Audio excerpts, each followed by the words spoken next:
Dimanche 26 novembre, Zazie sera l'invité de Bruno Guillon dans l'émission Le Bon Dimanche Show, diffusée sur RTL. Dans un extrait dévoilé par Gala, la chanteuse a partagé une anecdote amusante sur sa séance d'enregistrement en studio avec Johnny Hallyday. Elle est l'une des chanteuses les plus populaires de la scène musicale française. À 59 ans, Zazie enchaîne les projets.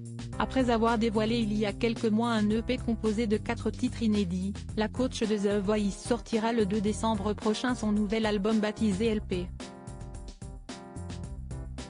Cet opus comprendra les 4 titres de son EP, mais également 4 titres inédits.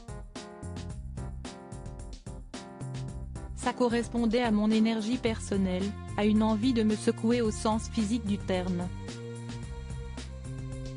J'avais envie de légèreté.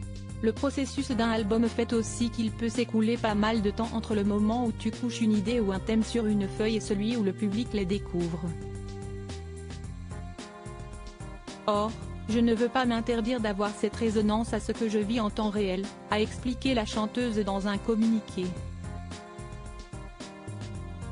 Zazie revient sur sa séance d'enregistrement avec Johnny Hallyday afin de promouvoir son nouveau projet musical. Zazie sera, dimanche 26 novembre, l'invité de Bruno Guillon dans l'émission Le Bon Dimanche Show. Dans un extrait dévoilé par Gala, la chanteuse est notamment revenue sur sa collaboration avec Johnny Hallyday.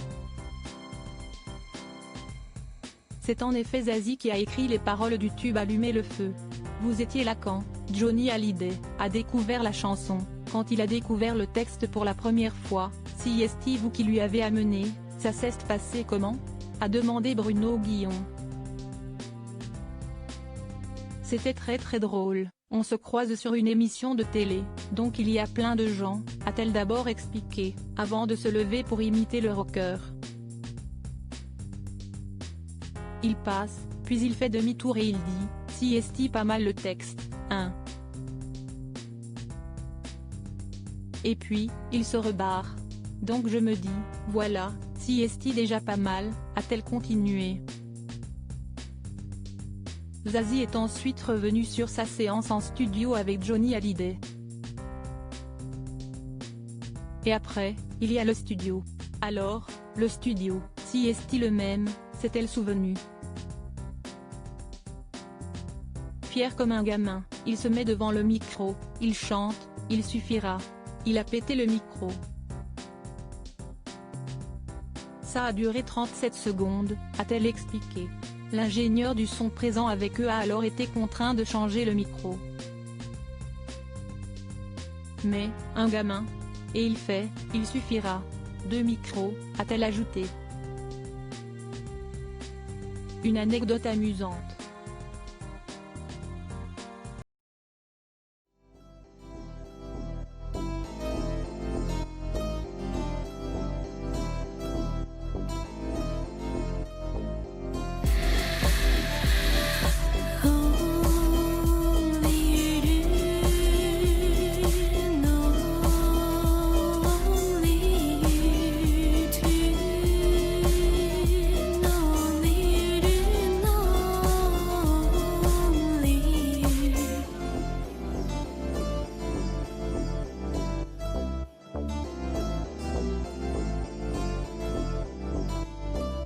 To